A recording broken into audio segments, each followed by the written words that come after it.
And welcome back to another episode of Pokemon Knowledge. Now, if you guys didn't know, it's been a couple days since I've made a video, and honestly, it's been killing me inside. There's nothing I love to do more than talk Pokemon. Just sometimes life gets in the way. You got Sunday football, Monday football, just the weekends in general. I look back and I was like, how long has it been? It's only been 5 days, but for me, it feels like over a month. So there's a lot of little things that I could talk about. I see Drew in the chat. Shout out to my mod Andrew. But yeah, there was a couple things that have been going on, and one of them I wasn't really going to talk about, and that was a little bit of the Pokemon drama. But my God, Rattle, not to pad Rattle's ego. I know Rattle's my friend. I'll make that very clear. But he had a great video. Uh, Opossum Bud, he had a great video. As soon as this video is over, I'm going to link both of those. I'm not going to go right into the drama right now because there's a famous, quote. It takes a big man to not talk about drama, but today I can't be that big man. So I will talk about it a little bit. But first, I want to talk about one of the other things that I've seen been going around on the internet is the potential for a Celebrations reprint. Now, if you guys do not follow Pokemon TCG drops on Instagram, I definitely recommend you guys going, giving him a subscribe on, or excuse me, not Instagram, but on Twitter, giving him a subscribe because he's always dropping like anytime news comes about Pokemon and restocks and stuff like this. And one of the big restocks we saw was at Walmart, and it was the Lance's Charizard V box and the Sylveon box. These were things that we weren't really sure if we would ever see reprinted again because really Pokemon went out of their way and said Celebrations is probably going to end. So the fact that we're starting to see Celebrations as a potential restock or reprint. Now, this is the thing. A lot of the photos that have been shown, she like big displays of Celebrations. And you got these Lance Charizard V boxes and the Sylveon boxes. Me personally, I'm not 100% sure if these are reprints or just old stock because, however these displays are handed out and stuff. And again, shout out to Mason, had another great video where he showed kind of like the behind the scenes of the Pokemon printing process. But one of the huge like parts of that video is you have to take out is, I would say, towards the middle to the end, but it shows the actual warehouse that Pokemon is storing all this product. And Mason has a great quote in that video. And I think he says something like, anybody who thinks your booster boxes are rare, like look at this video right now. And it was pretty crazy to see exactly how much product was really out there. And it's a lot. So yeah, it just goes back to, well, are these Celebrations like Lance's boxes and Sylveon boxes, are these actual reprints or just old stock? I'm going to lean towards its old stock. Now, I have heard some people say that no, some of the packs that are in it are actually the newer packs. Obviously, you don't just get Celebrations packs in these products. You also get a couple of the standard set packs. And people are saying, no, no, no. Like, these are newer sets. So if that is the case, and and Pokemon is reprinting Celebrations, which I'm a little, confused by because I think there is demand for other stuff. The question becomes, and I'm sure it's a question everybody's wondering, are Celebrations UPCs back on the table? And for me, I would say no. I don't think Celebrations UPCs are back on the table, but anything is possible. And if we ever did see Celebrations UPCs hit the market again, I think it would just be old stock. I don't think it would be like a massive reprint. Even though Pokemon could do that, they can make a crap load of money.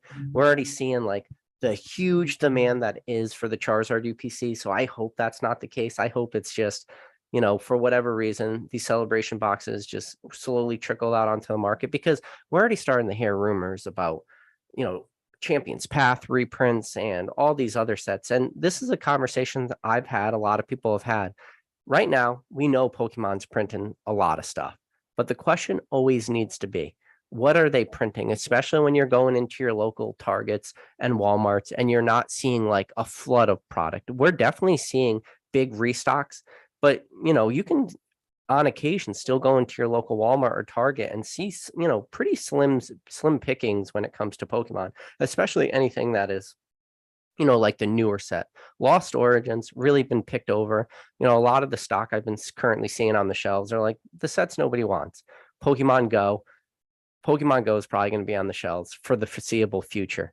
And if for any reason Pokemon is making that conscious decision and we do see a reprint of Pokemon Go, oh, forget about it. Pokemon Go will be just one of, the most lackluster sets for probably the longest period of time. And there could be a potential we see Pokemon Go stuff on shelves for years to come, and especially even though it's a specialty set, just because I'm sure distribution's just not able to burn through this amount of Pokemon Go, at least not at the rate they wish they could do it. So we'll probably see that for a while.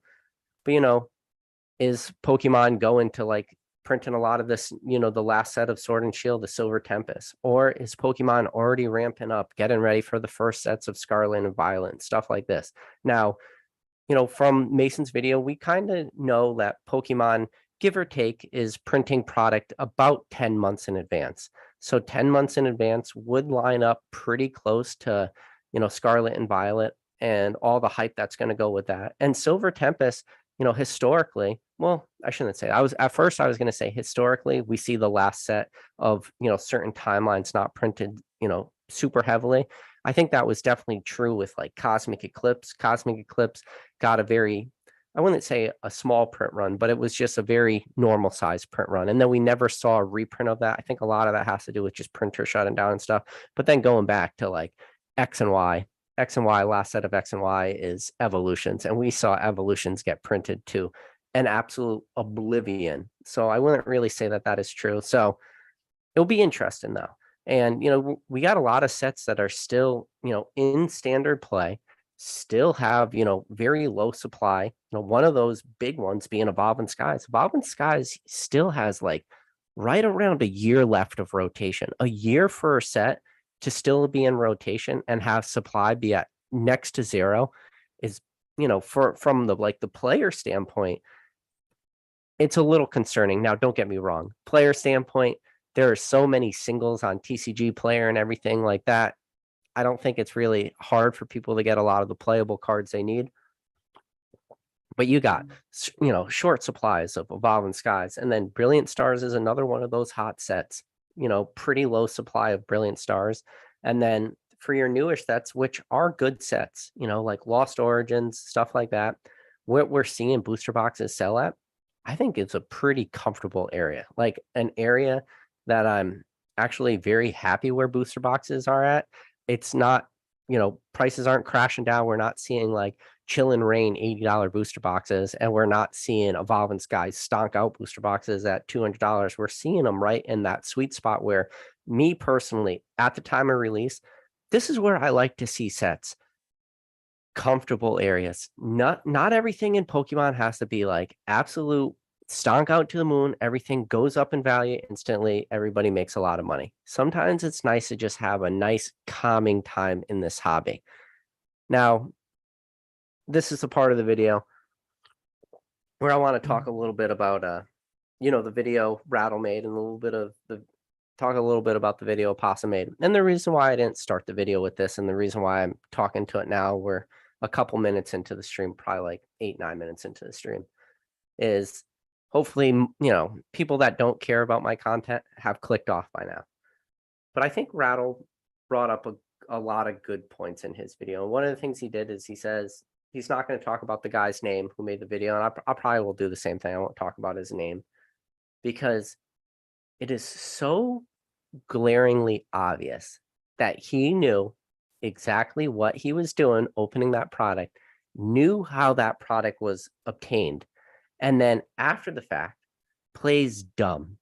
And not only does he play dumb, now I trust Rattle when he says, Rattle personally says, he also has the contacts of some of the private investigators through Pokemon, which I believe that. If there's anybody in this entire hobby who has the contact information from the private investigators, especially the private investigators that not only just work for Pokemon, but more importantly, the private investigators that work for the printing facilities, we know how many videos Rattle made, the rabbit hole dives he's done. He has a lot of connections.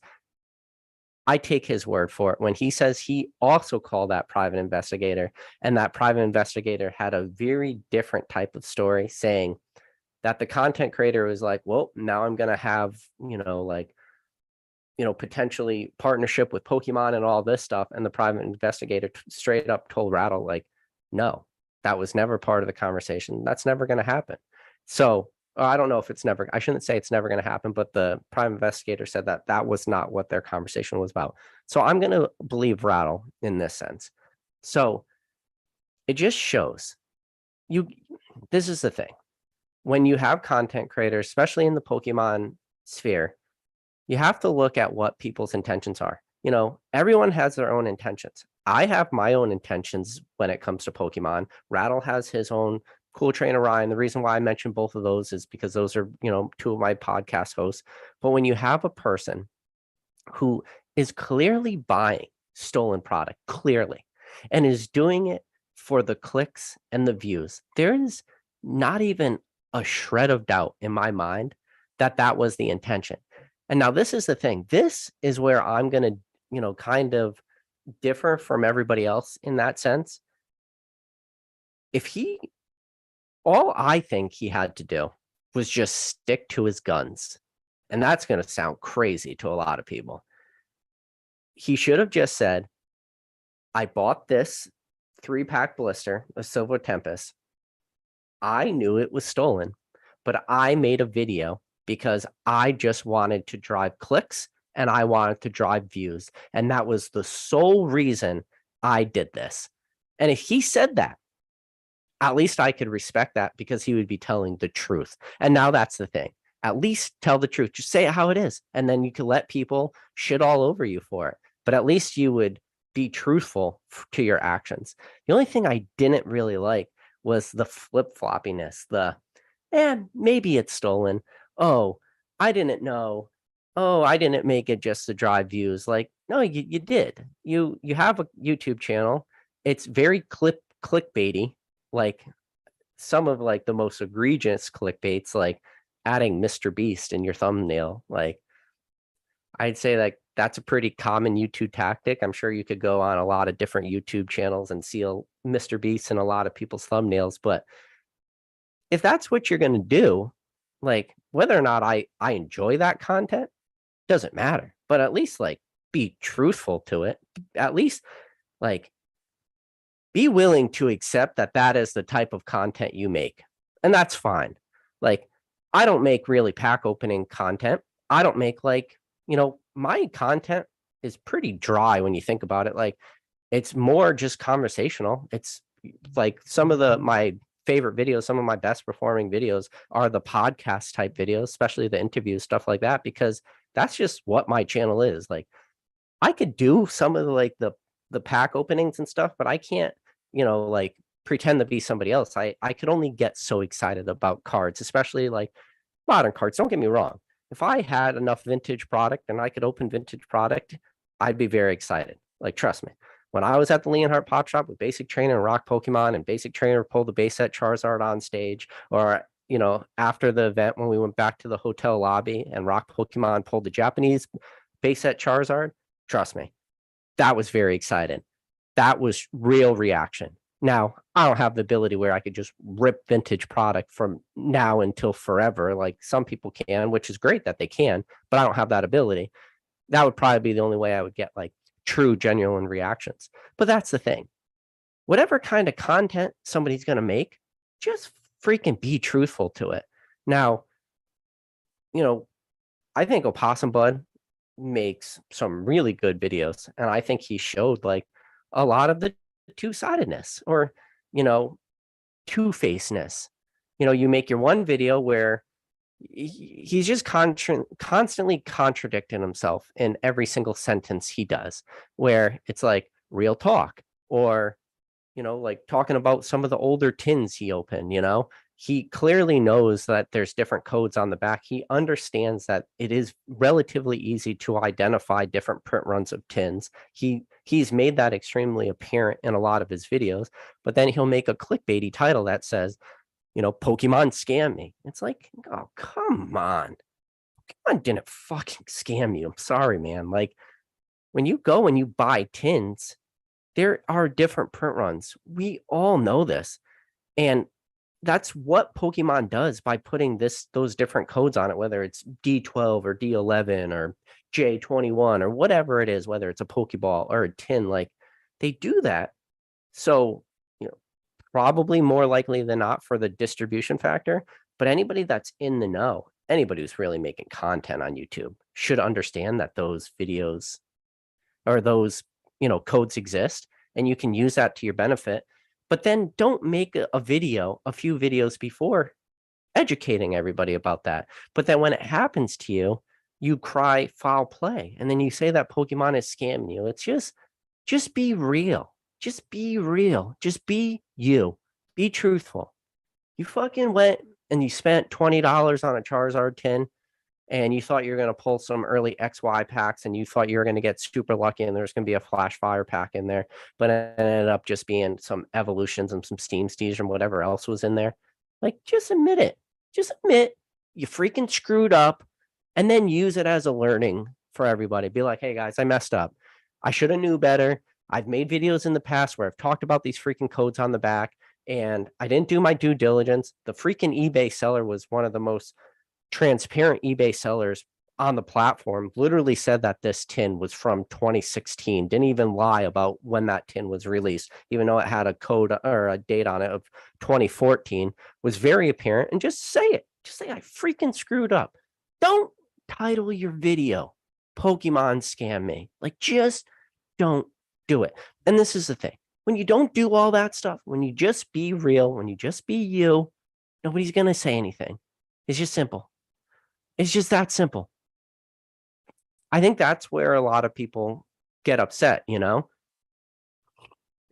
I think why people get upset at that is because when you go through and you could read comments and stuff on videos like that, you understand that there are different sections of this hobby. There are different type of collectors. And when I say there's different type of collectors, really what I'm talking about is how engaged people are in this hobby. And what I mean by that is how engaged, how far people have gone down the rabbit hole, or how much time have people really spent to research and understand and not make stupid mistakes, like spend $200 on a tin and realize it's full of evolutions packs and steam siege. Like, there's a learning curve that people understand and that people do. Now, this is the thing. One of the beautiful things about YouTube, about channels, whether it's his channel or my channel or anybody in this, content creating sphere, is part of what you can do is educate people.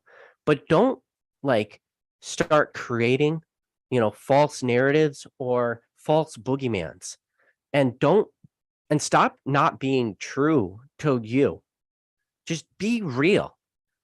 And that's the thing that was the hardest part of that is you knew it was stolen. You shouldn't buy stolen product, but whatever, you did it.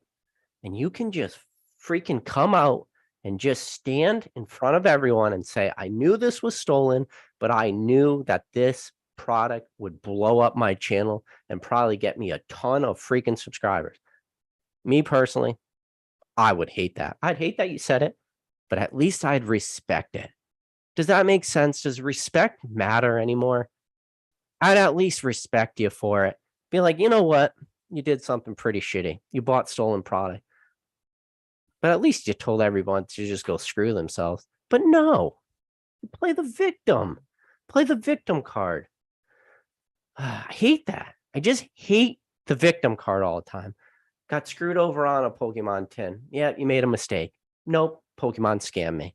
You bought stolen product for views, and then you got called out by private investigators and probably blew any shot you'll ever have in this lifetime to get a deal with Pokemon and a sponsorship. You blew it, but whatever. At least you could stand up there and say, yeah, I was aware of what I was doing. I was aware of the implications. I was aware of all this stuff. Just do it. Just man up. What happened to that? What happened to the old-fashioned just being real? Ugh, it's gross. It's disgusting. I don't know. I mean, and this is the thing. Everyone that was in the know, too, once that video went up, there was a million people on a million different Discord groups. Keep in mind now, the Discord groups I'm in might be a little more, down the rabbit hole type thing. But there was a lot of conversations in a lot of different Discords. And the conversations that came up as soon as that video was posted was, there's going to be some legal implications for this. That was just like the first thing everyone said. It was, and like the leaks start going out, and then, Twitter feeds and, Discord feeds are starting to blow up with images of the cards and the chase cards, which, Pokemon's had a problem with this forever.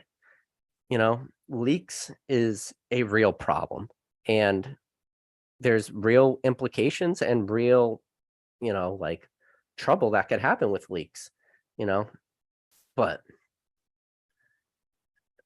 it's just, I just don't like the flip-floppiness.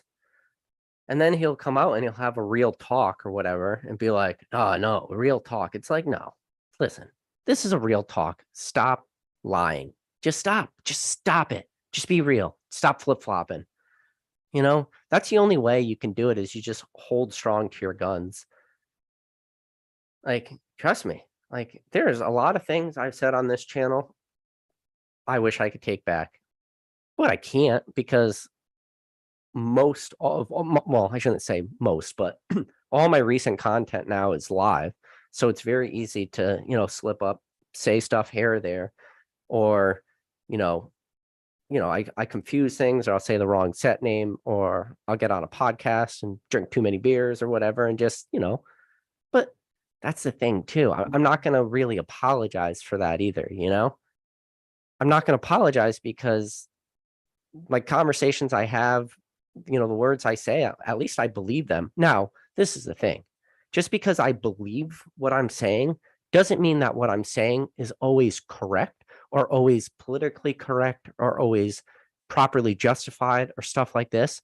But at least I stand behind my words. And when I do make a mistake, and especially when it's an egregious mistake, I will go back and like correct myself and be like, oh, hey, by the way, I said this, or I did this. I want to retract that, or maybe not even retract stuff all the time. But a lot of times I'll just clarify what I was saying, like, hey, by the way, I said this, it came off like this, but what I meant to say was this. And it's simple, right? It's just this integrity factor, which the channels that have the integrity, they have it. It's very apparent. The channels that don't have the integrity, again, it's very apparent. And it's funny, like, to watch people and their friends come, and then their friends make videos, and then the videos where they're defending them, even those videos start to become cringy. And it's like, oh my God, don't like defend your friend and their actions of opening up stolen Pokemon cards and make them the victim. Just don't do it. And especially when your title of your card is, when the title of your video is, what was the title of his video? It was YouTuber gets like contacted by Pokemon company for opening up stolen product, or something like that. Like, that was what your like title was, but the wording was like that he was the victim. Listen, let's just call it what it is, okay? Just be real. That's it. And like, if he watches this video, which he probably won't, but if that content creator ever watches this video, all I got to ask him is, just for the love of God, stop flip-flopping with all your decisions. You want to be real in Pokemon? Do it. It's probably the right path to go, to not just be like this hype beast all the time. Don't shit on a content creator one day because be like, oh, content creators are only doing the news anymore. And then on the next video, be like, this is the news. This is the leak. These are the spoilers. Like, don't do that. Just stick with one level path. Now, this is the thing. I'm not the right person to say that to, because channel growth is probably going to be pretty stale for you. You're probably going to get some good views. You're probably going to get a super engaged audience, but your channel's not going to just explode. My channel's a perfect example of that. I won't even say probably. I think, honestly, I have the most educated viewers in the entire hobby, at least the people that are most engaged, the people that are thinking about Pokemon from a lot of different aspects, whether they're collectors, investors, flippers, scalpers. They're probably dealing with multiple TCGs. They're probably in multiple Discord groups. They're probably in multiple, Discord conversations. They're probably subscribed to a bunch of different people on YouTube. They're probably as engaged, if not more engaged, than 99.99% of people in this entire hobby. And that's just the truth. People that could sit down and listen to 5-hour podcasts with different collectors, whether it's, that huge live I had that had SM Pratt on it and PokeRev and Gary King Pokemon and Ryan and Rattle and, everybody and, Gem Mint Pokemon and, these guys, the people that are, getting the people who, when Gem Mint Pokemon, uploads a video on YouTube, you actually get excited. Like you actually get a dopamine hit from Gem Mint Pokemon uploading a video on YouTube, because lately it's become such a rare occurrence, but it's a freaking treat every time. Those people, the people that actually get excited about stuff like that, those are the people that are probably more likely engaged in the hobby. It doesn't mean that they're smarter, or it doesn't mean that they're anything like that. It just means that they're simply more engaged. And engagement in this hobby is a huge factor, especially to be successful in this hobby. Do I think you can do Pokemon at the highest of levels and do it passively? The only way you could ever do that is you just have a freaking absolute infinity amount of money. If you have money at a crazy level that most of us don't have, then yeah, you can probably do Pokemon at the highest level and you could do it passively. But if you don't have just an unlimited bank account, then you probably can't do Pokemon at the highest level passively. You probably have to be actively engaged, selling cards, flipping cards, grading cards, active eBay account, whether you are even on the higher end and you go to distribution and you're going to TCG player, or you're following different drops. Wow. Shout out to Professor Oak for the sneeze. But yeah. All right. That's what I want to say about that. That's what I feel about the drama aspect, where I think it could have been handled just better. And if you just become real and you stop making a false persona, people are just going to stop calling you out, because there will literally be nothing for people to talk about. Just don't give them ammo. Don't do the flip floppiness, because if you don't do the flip floppiness, honestly, man, you got nothing to worry about. And that guy has pretty high production quality and stuff. His viewer base is questionable. Some of them, like I've read the comments, I've seen the questions that were written there, but questionable just means that they're newer to the hobby, and given enough time, they will grow in the hobby. And hopefully, maybe even a channel like him could be a stepping stone for some of those new collectors. But just don't have the new collectors there that are probably the most easily swayed or most easily, skewed, and then instantly lead them in the wrong direction. And especially don't lead them in the wrong direction where they think like Pokemon is actively scamming them, or that it's okay to open up stolen stuff, or to think that there is no repercussions. And then after you're contacted by Pokemon and private investigators, you somehow think that it's going to be like a good thing for you. You probably got some other stuff coming to you. So just be mindful of that and hope that you don't still get hit with a freaking lawsuit, because I think it's become very apparent that Pokemon was able to reach out to you relatively easily, has your name, has your phone number, probably already have your address, and they probably already have their lawyers getting ready to, hit you if they really wanted to. Now, whether or not Pokemon would even win that, I don't know. But I'll tell you what, you don't want to have to pay for a lawyer to just win a case, and especially if it doesn't go to court and you can't settle out of court, and then you get hit with all these legal fees. Just keep that in mind. That could be rough. So be careful. This is just my opinion. This is not financial advice. Anyways, to the chat. To the chat we go. I see a bunch of familiar names in the chat. I see Drew's in the chat. I see, hey, Pokemon Classics. I didn't get a chance to watch Pokemon Classics' newest video yet, but I'm definitely going to watch that. I think he talks about taxes and stuff, and especially eBay. I'm guessing he talk about eBay and the fact that they're going to have 1099s for the first time. I think people are already talking about this. I think that's why you're going to start to see maybe a few more cards move into PWCC in 2023, or maybe you'll see more people with different consignment services, whether it's Dan Catchmall Collectibles. I think he's doing a buy it now consignment service, or you got Z&G is doing one, and I know Rusty does one, and Old School Pokemon does one. There's a lot of people that do these consignment services, and legally they're not required to, give people 1099s as the laws are written right now, especially in tax codes like that.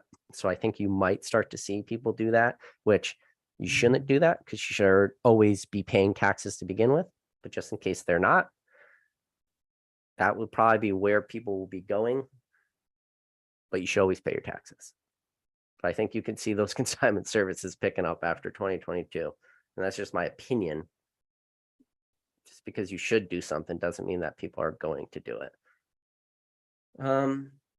So Ancient Mew said he's been liking the Pokemon Go set more and more. And that's funny, Ancient Mew, because I've been enjoying the Pokemon Go set less and less. So that's a hot take to say that you're enjoying it, but I think prices are going to drop for those cards pretty easy. For you, I wouldn't recommend opening any Pokemon Go. I'd just go out and buy the singles you don't have, even if you don't have like the big ones, like the Mewtwo, stuff like that. Sometimes you just gotta bite the bullet and pick up that card raw. MK Collectible says English reprint is why I switched the Japanese on release date. Whoa, Japanese has been getting reprinted like crazy. I think the most recent reprint Japanese got was just I want to say Evolutions, not Evolutions. Whatever their Evolutions Japanese set is. Why can't I think of the name? Interesting. Obi-Wan Kenobi says he loves that Radiant Zard in the Japanese more. Don't you guys think those cards just look different? Japanese cards do look different, that just the pull rates are so much easier for a lot of those cards. I don't know. I don't love Japanese. I don't like Japanese because I can't ever get a great grasp on how much Japanese product is actually on the market at any given point.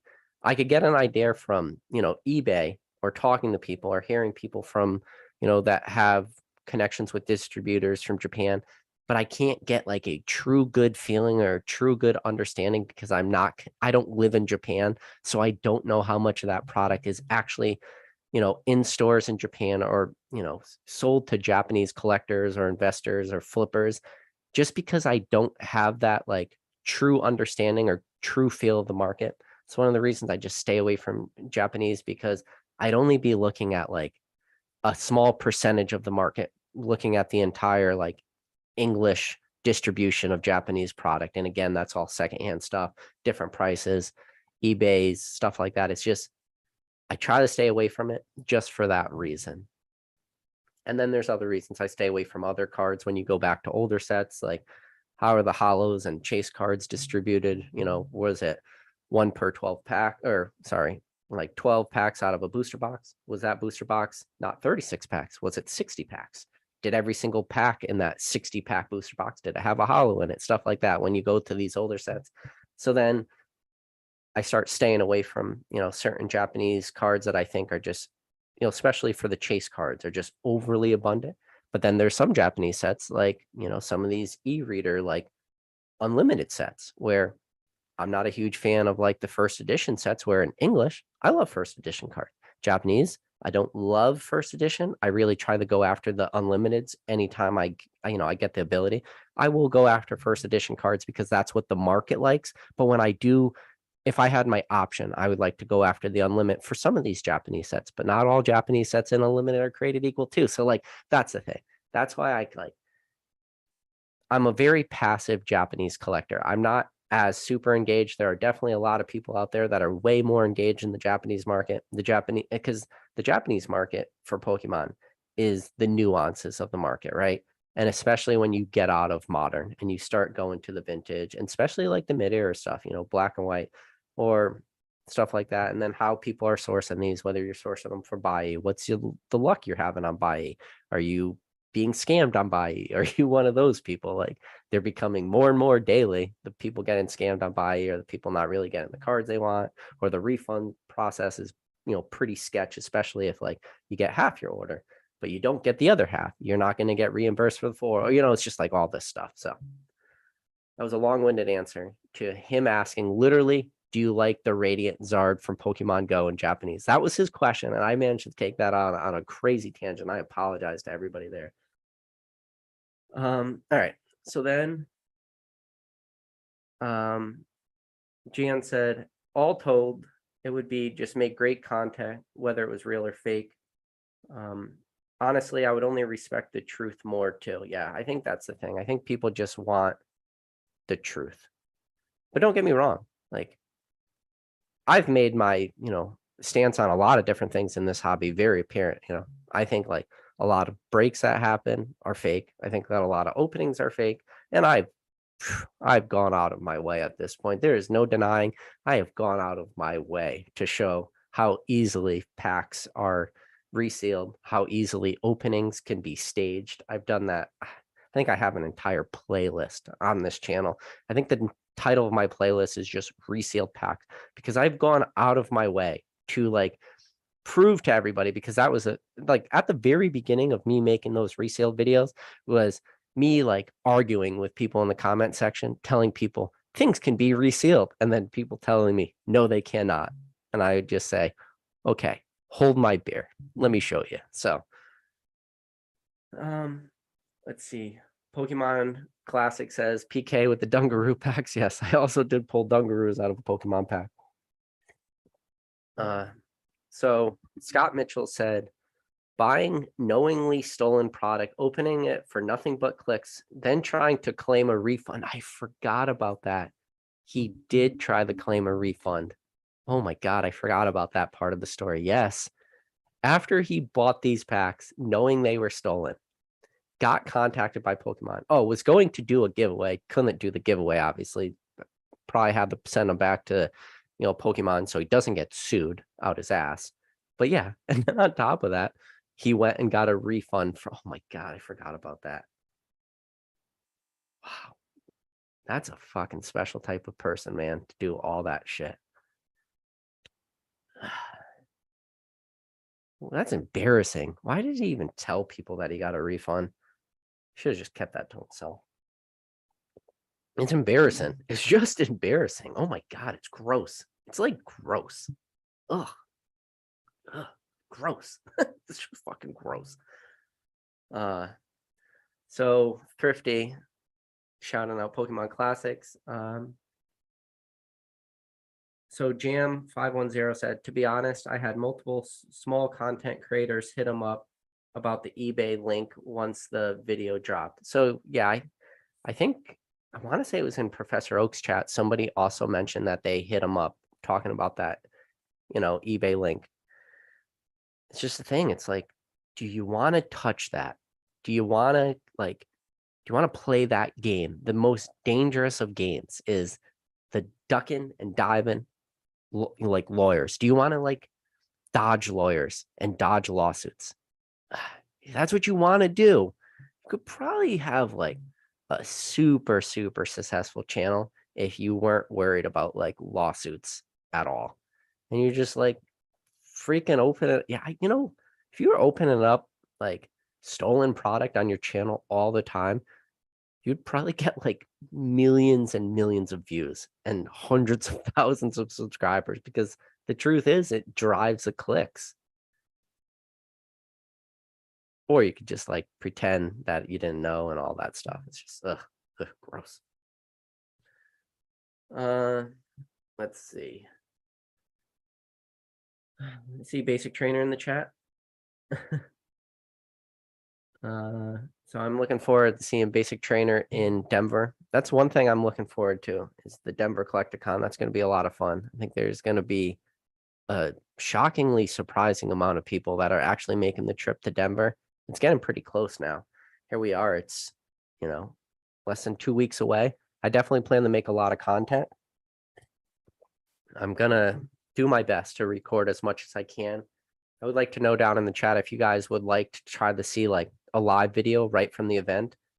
Again, super dependent on how well the service is in there. It might be a little hard to talk during a live stream, but maybe if you guys just want like a super raw walking through an event, checking out the tables, kind of like for those of you that can't make it to one of these collecticons or have never actually been to the collecticon, there will definitely be the edited video that will come out after the fact. But if you want just that real footage as if you're there, let me know, because I could definitely just go live on my cell phone and walk around, and then maybe we could go and see like Nick Old School Pokemon. Put some of those. I think Mason Cardinal. Oh, I know Mason Cardinal game is going to have a table. We could put those guys really on the spot. Might be fun. Let me know down in the comments if that's something you guys would enjoy. Let's see. Pokemon Classic says, but tins from Target have better pull rates than from Walmart. Yeah, I always like those arguments. Listen, seeing how we're talking about 3-pack blisters, I don't know. I'm in one of those. I'm in one of the sides where I say 3-pack blisters, they kind of do have better pull rates. And that's just from my experience. And there's a lot of people also agree with me that those 3-pack blisters kind of have better pull rates. And does that make any sense for how Pokemon is printed? No, it does not. But I don't care. I'm sticking with it, guys. 3-pack blisters got better pull rates. You didn't probably hear it here. You probably did not hear it here first, but you heard it here either way. Tell me why I'm wrong, Rattle. And then later this week, there's a very fun video going to be recorded. I'm not going to say anything more than that. It's not going to be on my channel, but it's going to be probably a kind of talked about video of how ridiculous like the thought process behind it's going to be. And that's going to be later this week. I'll be part of that video. Let's see. Ancient Muse said he pulled another alt art today from his Costco tin. Oh, that's nice. He got 4 alt arts from those Costco tins. Now, did you get it with Evolving Skies ETBs, or did you get it with the Fusion? I think it was Fusion Strike. No, Chill and Rain ETBs were the other one. That was actually a really good deal from Costco. I think it was like $37.99. You got the, one of the whether the Evolution tin, whether it's like the Jolteon, Flareon, Vaporeon tin, but then you also got either the ETB of Chill and Rain or Evolving Skies. Yeah, those Evolving Skies ETBs, that was a really good deal. And that's one of those beautiful things about like Costco's or BJ's or Sam's Club. Like once in a while, they have those, big box retail exclusives, and they're always super cheap. It was BJ's, I would say, probably about a year ago. They had it was the Ho-Ho and Lugia like legendary collection box or something like that, but it had like a bunch of XY packs in it, and then it also had, maybe it wasn't legendary collection, but I think that was the name of it. But it also had like either the Lugia starter deck or the Ho-Ho starter deck. But the 4 XY packs that were in there were like, like Roaring Skies and Guardians Risings were in there, and I forget the other 2 packs, but it was like, I think it was like $17. It was a pretty good deal, especially seeing how at the time, I want to say Roaring Skies packs were going. Oh, no, it wasn't Roaring Skies. It was Celestial Storm. So it was newer packs. It didn't go all the way back to XY. But either way, like even Celestial Storm packs right now are pretty expensive. I'd say they're definitely like $15 probably for a Celestial Storm pack. Don't quote me on that number, but they're stupid expensive for how new of a set Celestial Storm is. Let's see. Yeah, people are asking him which Costco did he get them from. Catch 'em All Collectible said, have you reached out to him for a live? I have not reached out to him because it's not my kind of content he makes. So I don't want to like have lives where they're super confrontational right off the bat.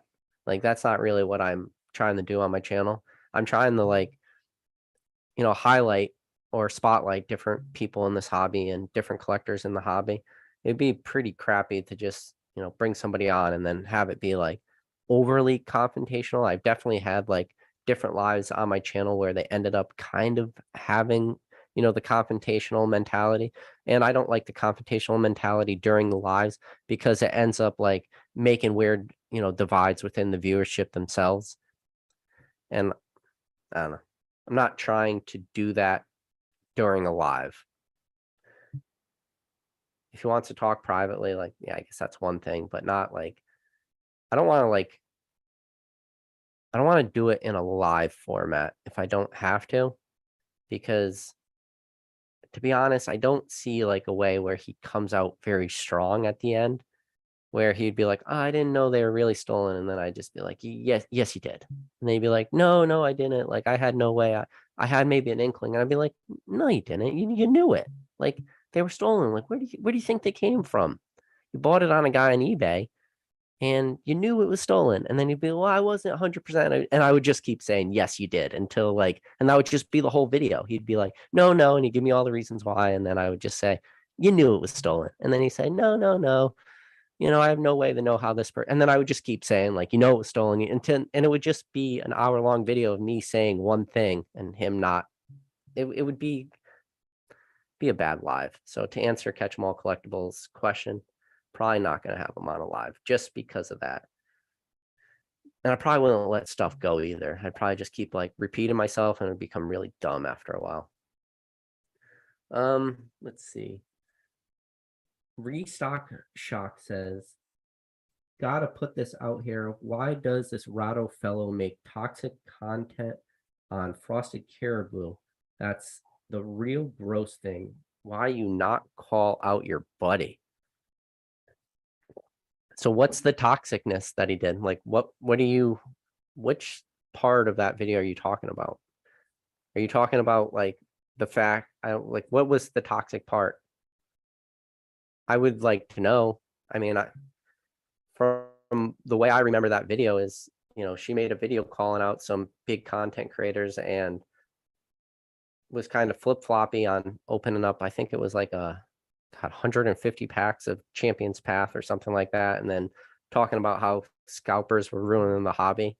So it's just like, I'm going to open 150 packs of, Champions Path, Champions Path is going absolutely stonking out right now. But then on the next video, I'm going to tell you why scalpers are bad. So I don't know. I'd be curious, like, what else he did. And I think a lot of that was he was more defending people she went after, like one of the people she talked about was Gary King Pokemon. And, I think a lot of that was unfounded in a way. And I think some of the words were just taken out of content, what he said.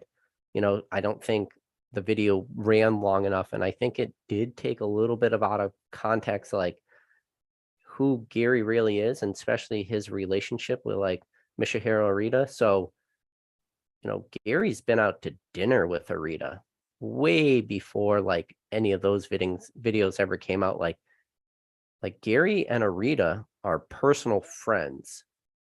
So I do think it was very tough to talk about like how Gary was on a financial channel talking about like the value of the signature. And like I already mentioned this, like you could have lives long enough and your words could easily be like taken out of content on a live, especially when you're grabbing pieces here and there.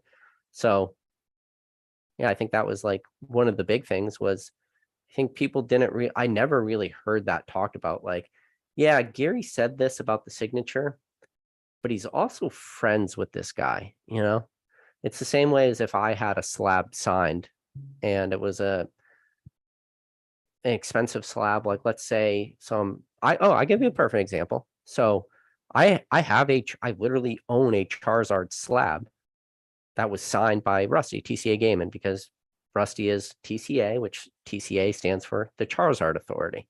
So I had him sign a Charizard slab. If somebody were to ask me, do I feel that, TCA's signature brings any financial value to the slab, I would probably answer it, be like, no. And if I ever were to sell it, like maybe I would take it off. But like this is where that conversation does diverge a little bit, because I never sell that slab and I never take Rusty's signature off of it, because like there's a reason why I had Rusty sign that card, because I want to own that. And that's part of my personal collection from now until forever. Like that slab dies with me. Like that slab doesn't go to another collector. So it's a little different. But if I was on an actual financial podcast and those people interviewing me were asking me about that slab that I had Rusty sign, I would probably have phrased it similar to Gary, maybe just not quite the way he did it. And I think sometimes like words get taken a little bit out of content. Now, people have their own feelings too, I'm wondering if Restock Shock is him. Don't know. Can't tell. But if he is, that means he's subscribed to the channel, because I'm pretty sure my comment section is subscribers only. So you guys heard it here first. He is subscribed to the channel. Otherwise, he can't write. Rattle Pokemon said, open 3-pack blisters by the case. They look the same as booster boxes. No way, Rattle. 3-pack blisters have better pull rates.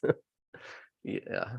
I love that. Like, there could be no way to ever prove that, which it doesn't make any sense why packs would be loaded any different. But then again, you kind of have your limit. They're definitely not guaranteed pull rates, but you definitely have like a high likelihood of getting a certain amount of hits from certain booster boxes. So booster boxes are definitely seeded in certain ways. A perfect example would be like Sun and Moon. And if people say like there's no examples of booster boxes really being seeded, well, that's not true. Like, here's a good example, like Sun and Moon base booster boxes. Those booster boxes are mappable. So the fact that we know Sun and Moon base booster boxes are mappable definitely gives validity to the fact that probably booster boxes are guaranteed to have certain hits in it, just going to the very clear, obvious example, which is mappable Sun and Moon base booster boxes, which again, now this is going down the rabbit hole a little bit further. Sun and Moon packs have been reprinted in so many different products for years now, just years and years, and talk about like even the reprints of the ETBs and stuff like that. But with that said, Sun and Moon packs, I would never buy raw Sun and Moon packs on the secondary market just for that fact. Now, this is the thing. Are people still mapping out Sun and Moon booster boxes? Probably not, at least Sun and Moon base booster boxes. No, probably not, because a lot of that value is just within the booster box itself. But if you had people who opened up a couple cases of Sun and Moon booster boxes back in the day and did map out those boxes, and now they're sitting on a ton of product and they've just been slowly trickling them out. Listen, probably not the case anymore. Probably all those have shaken out through the market. But me personally, I'd stay away from that. Plus, there's a lot of products that just have Sun and Moon packs in it. Let's see.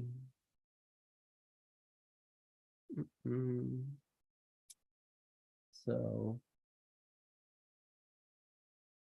let's see. Rattle said, LOL, people are the victim of scalpers. Make a video buying everything from a store. Yeah. Gotta love those videos. It's like, yeah.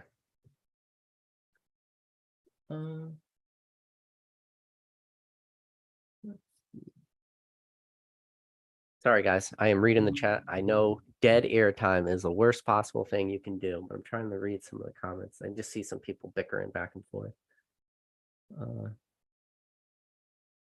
Let's see. So Restock said, this was a while ago, but Rattle constantly talks bad about, I think he's talking about Frost Caribou, but I think a lot of that is just Rattles doing his victory lap, because when you constantly talk bad about people, sometimes it takes a while for stuff to just age out, when that original video came out that she made, and then the original video that Rattle came out that he made, like at that point, nobody was right or wrong at that, we didn't know what the Pokemon market was really going to look like in the future. We didn't know what the restocks were. I shouldn't say that. We knew Pokemon eventually was going to print and reach capacity and things would be on the shelves again. And the scalper mentality would probably leave the hobby for a large majority of it. We definitely haven't seen the scalper mentality leave the hobby as a whole. Celebrations UPCs, Charizard UPCs, EV premium collection boxes, any good product that like somehow gets trickled out. Oh my God. Especially I've seen like Lost Thunder Pokemon Center ETB drops like randomly on Pokemon Center, like, Pokemon TCG drops on Twitter will like send out a notification, and those things just crash the freaking website again, So don't get me wrong. When the good products come out, and they're pretty few and far between recently, but when they do come out, like it goes crazy. Or when you get GameStop doing Charizard UPC, pre-orders, and what happens? You get 10,000 pre-orders happen within the matter of a couple hours. And one of the saving graces of those one of those saving graces of that GameStop drop was that it was in person only. So it was what saved people from all the bots. I know there was a lot of people really didn't like the fact that it was in person only at GameStop, but me personally, because I was able to go there, I didn't have to fight against bots. I really felt that I had a true chance to get those, and I did.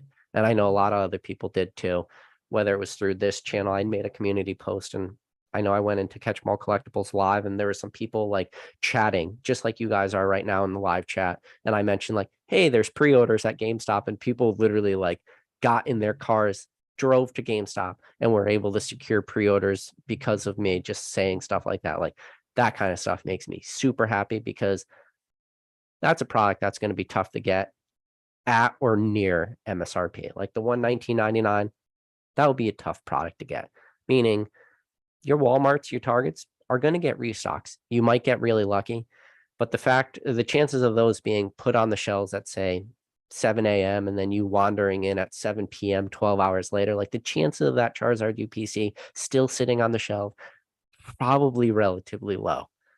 I don't know that for a fact, but I'm going to go out on a limb and say it's probably relatively low. And the thing about that, Pokemon really, they always have the ability. They could print anything to absolute oblivion and make it worth nothing. Like it doesn't matter the product. They can go back and print anything and destroy price. I just think with a product like that, it's probably less likely, especially if those cards end up having like pretty decent print quality and they're pretty easy to grade, and then people could flip those for tens and stuff like that. And then therefore the single pack or the singles premiums for those 3 Charizards will, just carry that set. I mean, if you don't believe me, you could go look at what, the most recent sales of Charizard or special delivery Charizards and PSA 10s are selling for. Yeah. Charizard special deliveries and 10s are selling for stupid amounts of money. That is a free card. And if you didn't get it for free, you could go buy a code right now on eBay for like $5.50. And then you could spend $100 to grade it and sell it for $500. Like, oh God. That is a free promo. So I don't even know what Charizard UPC promos are going to sell for in 10s. Ugh. It's going to be a lot. It's going to be a lot of people are going to be playing that game, that flippy game. It's going to get ugly out there.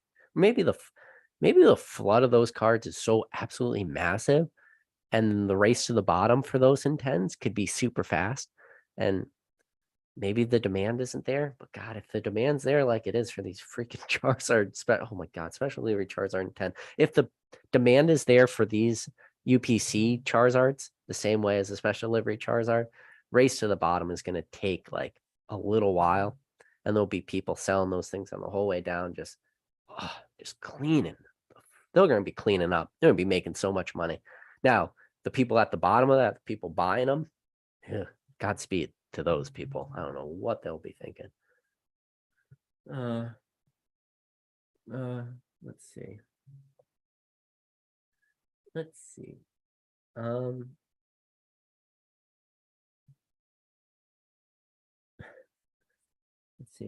Head Pokemons. This is I gotta be careful. I like to just read chats and not like proofread them before. But Head Pokemon says, does anybody have info in any of the retail stores will actually have the Zard UPC on the shelf release day? I'm not waiting all night in front of Target to get told. Yeah. Charizard UPCs, you want your best luck is early restocks at, Walmart or Target. Walmart, Target, early stocks are that's just what happens. We saw it happen with like you can go on any single Twitter account, especially people that do restocks, like a day or two before, you'll constantly see product, on the shelves. So you kind of beat the scalpers in that way. The day of release, I think it's October 18th, those Charizard UPC. Don't quote me on that. Like you just double check. All you got to do is simple Google search. Just do release date of Charizard UPCs and you'll see when those are coming out. But day of, yeah, your Targets, Walmarts, GameStops, they're all going to have them. GameStop is probably going to be the hardest one because of this restock, because I'm going to go out on a limb and say most of their allocation is going to go to those pre-orders. So whatever the stores are allocated, you're probably not really going to get a great shot to get those. So, but yeah.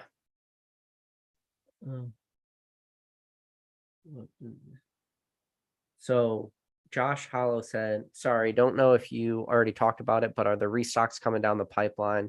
I was totally blindsided by the cell restock. Yeah. I don't know what that meant. But all right, guys. I didn't want to make a super long video. I just had a couple things I want to get off my chest. It's been a while since I made Pokemon content, and trust me, if I don't talk Pokemon given enough timeline, I get super antsy. I got way too much internal dialogue going on in my head at one time. It's always good to have voices in your head, but it's never good when the voices in your head start talking to each other. That's a good quote. Take it to the bank. But for every single one of you guys that tuned in, appreciate every one of you guys. If you do me a favor before you leave, just smash that like button, hit that subscribe button. What does Cool Trainer Ryan always say? Hit all bell notifications, guys. No. But other than that, guys, I'll catch you on the next video.